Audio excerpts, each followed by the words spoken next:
Welcome to Frome for Thought, a programme of digital content from the team behind TEDxFrome 2021. Today, this is our third TED Talk in a series providing new content from now until our live event in 2021. This will include panels, interviews, and short talks like the one we have today.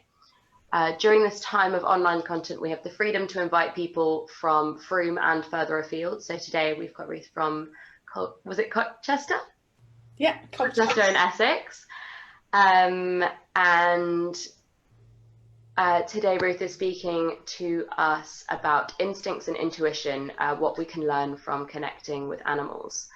Ruth creates transformations as an animal communicator, energy alignment mentor, and intuitive teacher with women, children, and animals. Ruth, wonderful to have you. Take it away. Thank you so much. Thank you very much. Thank you. Our instincts and our intuition are all around us. From detecting a storm brewing, when we sense the tension in the air or smell the rain on its way, to buying a home, our instincts are driving us. You know when you cross the threshold into a house, whether it's going to become your home or not, you sense, you have a feeling or a knowing.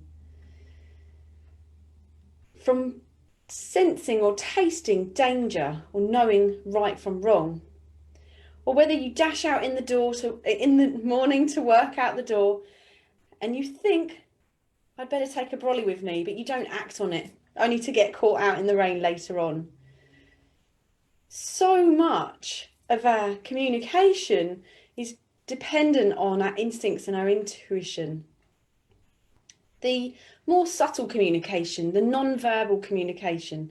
Now for us humans, that's about 80% of our communication. I mean the things like watching someone's eyes when they're talking, whether they're open and warm or whether they're shady or uncomfortable, what people's hands are doing when they're talking to you, covering their mouth or fidgeting with something, their body language and their posture, whether it be open and inviting or closed and hostile. So much of our communication is based on this non-verbal communication. And for our animal friends, also part of the animal kingdom, theirs is much higher than our 80%. In this current climate of having to wear a face covering in certain scenarios and settings, this removes the non-verbal, some of the non-verbal communication and makes it more difficult for us. So what does this give us? It gives us confusion and doubt and certainly some miscommunications. You know, your senses are working all of the time, sending electrical impulses, translating signals that feed and drive your actions and responses into something meaningful. You might notice that the toast is burning. You may notice the toast is really burning. And then hear the fire alarm or smoke alarm go off.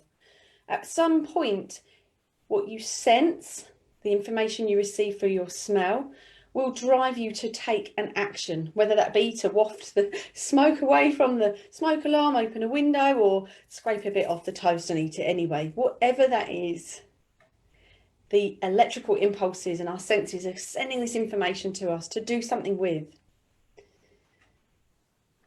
The only challenge is that humans in 2020 are distracted, caught up in the mind, thinking about money and mortgages, bills to pay, how to get to work. What about educating the children, sending them to school or home edding? So many decisions are made up here, keeping us, a lot of us, in this low level anxiety.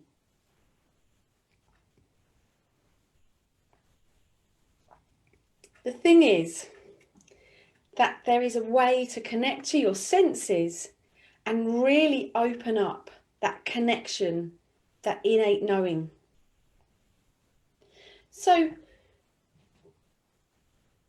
The thing about, let me talk about a Native American horse, for instance, a Mustang.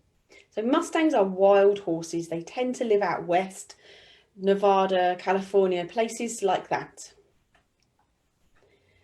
They are over half a ton in weight. They are so sensitive. They know innately when and where to have their foal for the survival of the herd. Far enough away to not attract attention and slow the herd down, yet close enough they can rejoin the herd when the foal is ready to run, which is within a couple of hours of being born. They also forage for the herbs, the plants they need, many with medicinal qualities, to help them stay healthy, to rebalance an overload of worms or other concerns with their health.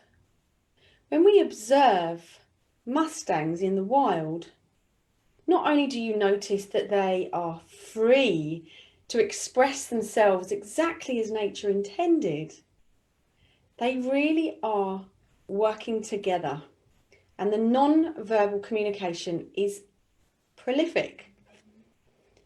So when you look, and we have the amazing tools at our fingertips these days with modern technology and the internet, to watch a herd of Mustangs. Some will be grazing, some will be grooming each other, others will be sipping water from a pool. For such a big animal, notice how gently its lips touch the surface of the water and drink. Other horses in the herd will be laying down flat out, completely, deeply asleep, trusting innately that the herd's many ears and eyes are keeping them safe.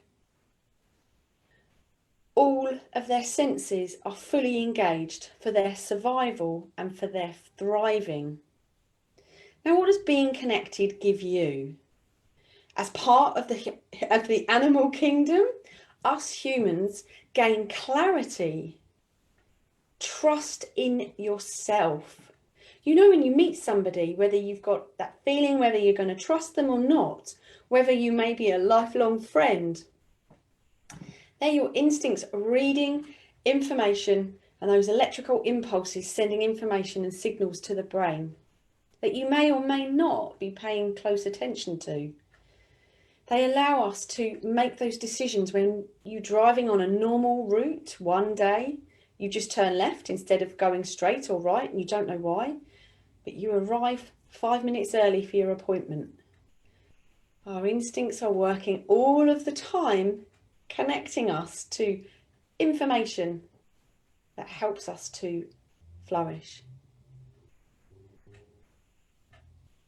Now, I know that you're here to talk about the animals. You want to know what I'm going to say about the animals. And of course, animals have been in our lives as companions for a long time. Not just us humans, but generations. Animals have been in our lives. They bring love and friendship, compassion, strength. They teach us some of the most incredible lessons. The power of play, the present moment, the power of now, and naps. They share lifetimes with us, enriching our lives as we enrich theirs. And I invite you to observe them closely, like the Mustangs, with their non-verbal communication and how they stay connected as a herd. Let's look at something more difficult, like the koala bears. Cute and fluffy they may be, they are still a very powerful bear, and last year was particularly tough for them. With climate change and deforestation, sadly at the hands of humans, koala bears are not naturally allies with humans. Yet the images that came out on social media last year showed them actively seeking out humans to help them. And for those that asked for help, many made it through. Stopping cyclists, knocking on people's porches, interacting with humans and asking for water. They didn't hold it against us, yet humans were who caused the damage to their environment.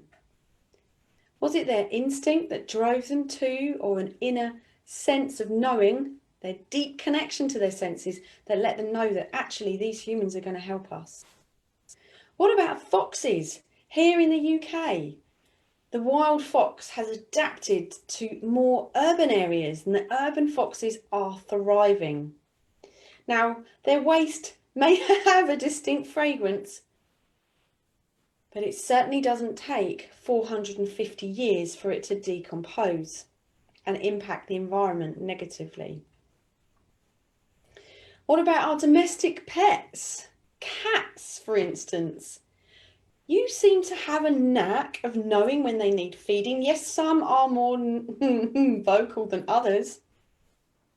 Yet other times, you just know that your animal needs help and you go and offer it to them, the same way that they know when you need comfort or laughter.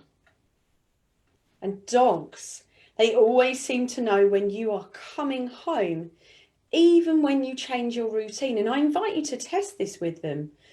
Yes, dogs have an amazing sense of smell, 25,000 times more powerful than ours. They can smell you at the end of the road. But test them and see, even if you're not in your car, if you're walking on your bike, in a taxi, they always seem to know. And what is it exactly that does that for them?